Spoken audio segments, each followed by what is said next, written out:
नमस्कार। एक्वाकल्चर गुरु में आप सभी लोगों का हार्दिक स्वागत है। आज से हम लोग नई सीरीज शुरू कर रहे हैं रीसर्कुलेटिंग एक्वाकल्चर सिस्टम। ये उसका पहला वीडियो है।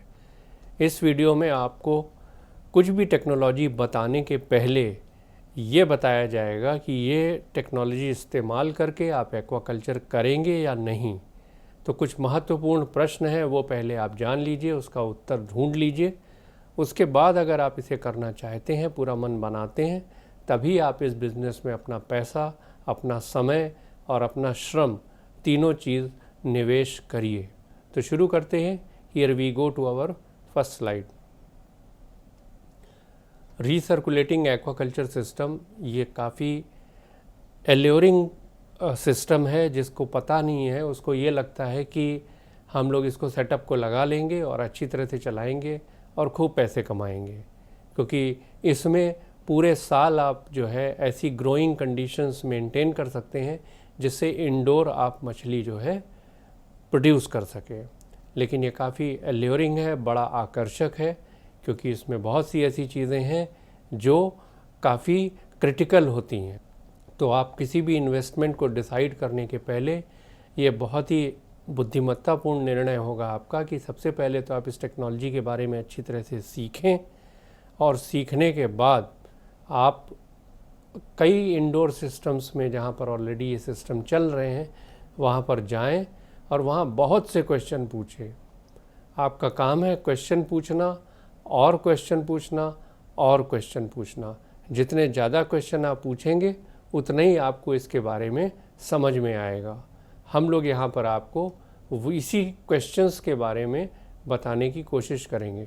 तो जो वेरियस पॉसिबिलिटीज़ हैं इस टेक्नोलॉजी से संबंधित, उसको आप ये इस वीडियो में पूरी तरह से देखें और अच्छी तरह से समझें। ये वीडियो पूरा देखिए और बहुत ध्यान से देखिए। हम ऐसे कई लोगों को जानते हैं, एटलीस्ट 5 तो हैं जिनको मैं नाम से जानता हूँ, जिन लोगों ने बहुत ज़्यादा अपना समय, अपनी मेहनत और अपना पैसा बिना किसी प्रॉफिट के खर्च कर दिया और उन्हें कोई भी जो है इससे लाभ नहीं हुआ, इसके बावजूद इसके कि उन्होंने और ज़्यादा पैसा और एफर्ट इसमें डाला। उनके पास तमाम क्वेश्चंस थे, वो फ़ोन करते रहे कि अब क्या करें, अब क्या करें। लेकिन एक बात समझ लीजिए कि बार बार पूछ के आप किसी सिस्टम को नहीं चला सकते।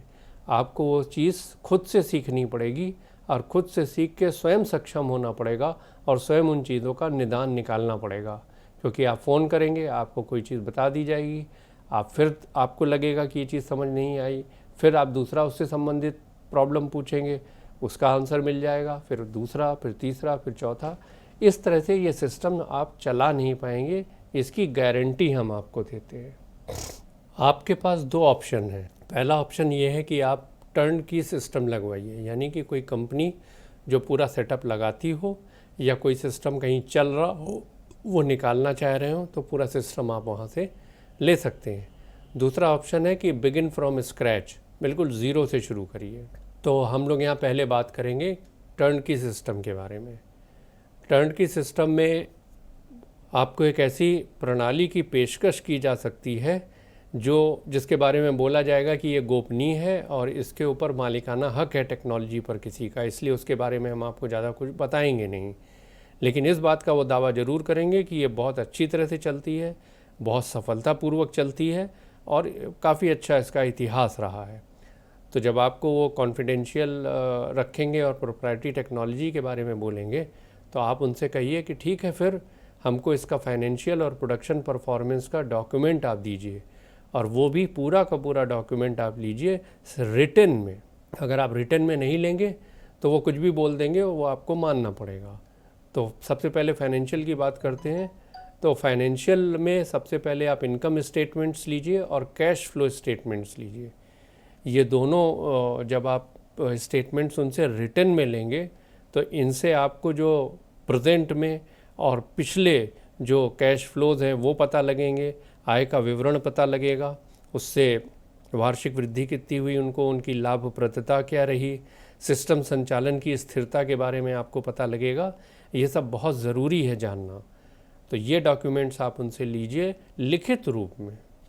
और दूसरा जो है प्रोडक्शन परफॉर्मेंस, इसके बारे में हम लोग अगली स्लाइड में देखते हैं। प्रोडक्शन परफॉर्मेंस के लिए आप जो है उनसे पूरा का पूरा ऑपरेटिंग हिस्ट्री मांगिए, और वो भी काफ़ी डिटेल में, किस पॉइंट्स में वो हम आपको बताएंगे, और वो भी पूरा का पूरा राइटिंग में, कि जो भी क्रॉप आपने उगाई है प्रत्येक क्रॉप का आप हमें डिटेल्ड पूरी हिस्ट्री, ऑपरेटिंग हिस्ट्री आप पूरा बताएं। उसमें आप सबसे पहले उनसे पूछिए कि आपके पास कितने टैंक्स हैं और उस टैंक्स में कितना पानी भर के आप जो है मछली का उत्पादन करते हैं।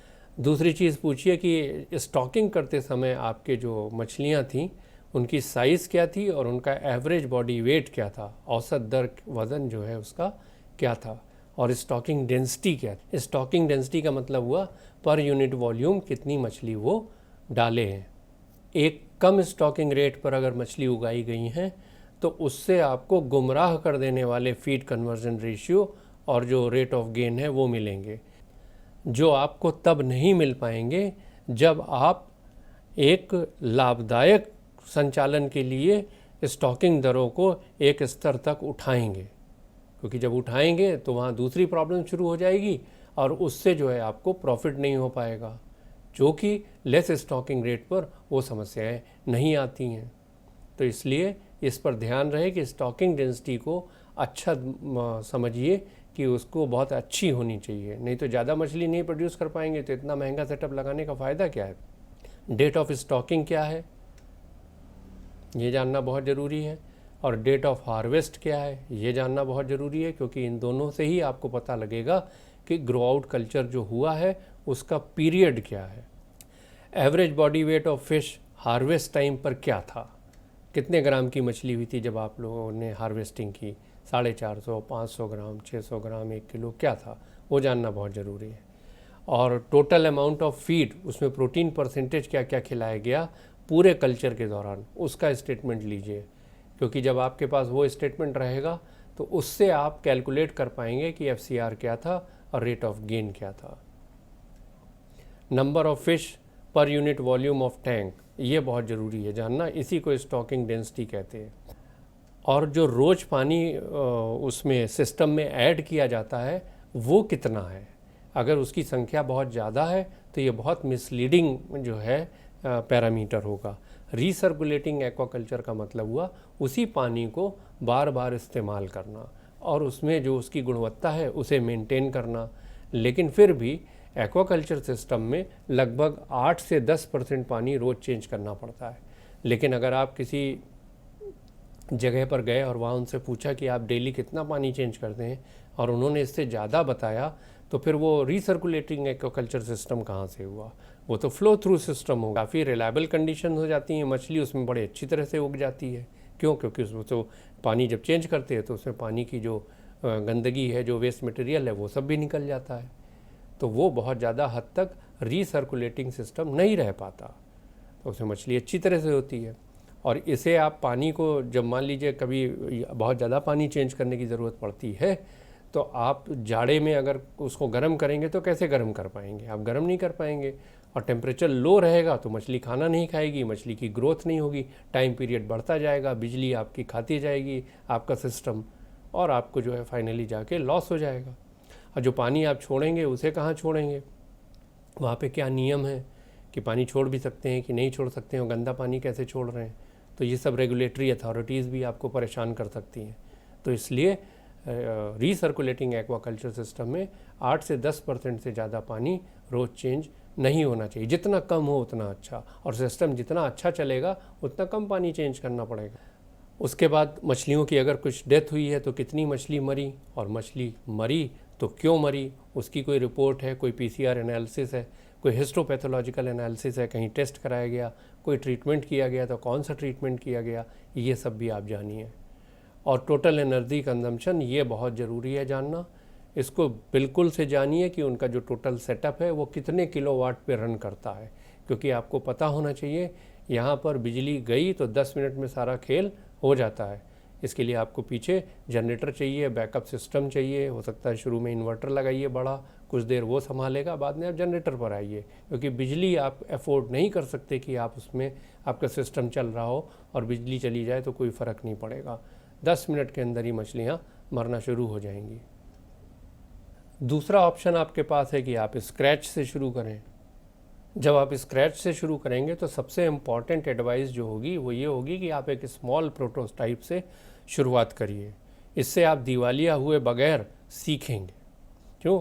क्योंकि आपके पास विभिन्न प्रकार की समस्याएं उत्पन्न होंगी जिसको सॉल्व करने के लिए आप तमाम प्रयास करेंगे, और जब प्रयास करेंगे तो आप सीखेंगे। इससे बढ़िया आपको कोई नहीं सिखा सकता। अब पहले से ही आप बहुत बड़ा सेटअप लगा देंगे तो आपका तय है कि आप नुकसान में जाएंगे, और हो सकता है फिर वहाँ से आप उस टेक्नोलॉजी से, इस सिस्टम से हाथ ही बाहर खींच लें और इसको एबेंडॉन कर दें। आपको बहुत बड़ा नुकसान हो सकता है। तो जो सेक्शन आगे आने वाला है इसमें हम लोग कुछ पॉइंट्स, कुछ क्वेश्चंस के बारे में आपको बताने वाले हैं कि आप ये तय करें कि आप और आपकी प्रणाली इस समस्याओं से कैसे निपटेगी। ये पूरा का पूरा आप पर निर्भर है, कोई नहीं आ रहा है बाहर से आपको कुछ बताने के लिए। एक बार जब आप सीख जाएंगे तो बायोफिल्टर नाम की एक चीज़ होती है, ये की है रीसर्कुलेटिंग एक्वाकल्चर सिस्टम में। और मछली जो है रीसर्कुलेटिंग एक्वाकल्चर सिस्टम में इसी के आधार पर जीती है या मरती है, क्योंकि मछली के जो अपशिष्ट पदार्थ हैं या अमोनिया है उसको कितने प्रभावी ढंग से हम लोग नियंत्रित कर सकते हैं, इसी पर सारा का सारा दारोमदार है कि रीसर्कुलेटिंग एक्वाकल्चर सिस्टम कितने इफ़ेक्टिवली आपका चलेगा और सफल होगा। इस तरह का होता है, अलग अलग शेप और साइज़ में हो सकते हैं। इसमें एरेशन चलता रहता है। आप हल्का हल्का ब्राउन कलर देख रहे हैं, इसमें अच्छे से बैक्टीरिया ग्रो कर चुका है, नाइट्रीफाइंग बैक्टीरिया, जिसकी वजह से ये अमोनिया का निस्तारण कर रहा है। लेकिन एक बड़ी दुर्भाग्य की बात है कि बायोफिल्टर जो है वो 100% पूरी तरह से विश्वसनीय नहीं होते, कुछ ना कुछ इसमें लगा रहता है। तो जो सबसे कॉमन बायोफिल्टर होता है उसमें मीडिया पड़े होते हैं, प्लास्टिक के बीड्स होते हैं। इनका काम होता है कि ये बहुत ज़्यादा सरफेस एरिया कर दें प्रति यूनिट वॉल्यूम में, जिससे जो नाइट्रीफाइंग बैक्टीरिया हैं उनको अच्छी तरह से सरफेस एरिया जगह मिल सके और वो ग्रो कर सकें उसमें। इस तरह के मीडिया आते हैं, इसको moving bed bio reactor media बोलते हैं, और ये सरफेस एरिया बहुत बढ़ा देता है पर यूनिट वॉल्यूम में। और बैक्टीरिया जो है कभी भी मर सकते हैं, अप्रत्याशित रूप से मर सकते हैं। और जब मछली के रोग का इलाज किया जाता है तो उसमें उपयोग किए जाने वाले रसायन से भी या तो ये मारे जा सकते हैं या तो इनकी संख्या कम हो जाती है। दोनों ही केस में जो है इनकी अगर कैपेसिटी कम हो गई तो अमोनिया उधर बढ़ने लगेगा और काफ़ी दिक्कतें पेश आती हैं। हालांकि सिस्टम्स होते हैं जिसमें ट्रीटमेंट करते समय बायोफिल्टर को बाईपास किया जा सकता है, लेकिन वो सब सिस्टम होना चाहिए। तो अगर बायोफिल्टर क्रैश कर जाता है पूरी तरह से तो नए तरह से उसको शुरू करने में, उसे नॉर्मल फंक्शनिंग उसका रिटेन करने में कम से कम जो है 3 से अधिक सप्ताह भी लग सकते हैं, कभी कभी 5, कभी कभी 6 सप्ताह भी लग सकते हैं। तो इस दौरान आप अमोनिया कैसे संभालेंगे इसका पहले से आपको पता होना चाहिए। ये बहुत क्रिटिकल है, इसीलिए हमने इसके बारे में यहाँ पर आपको जानकारी दी।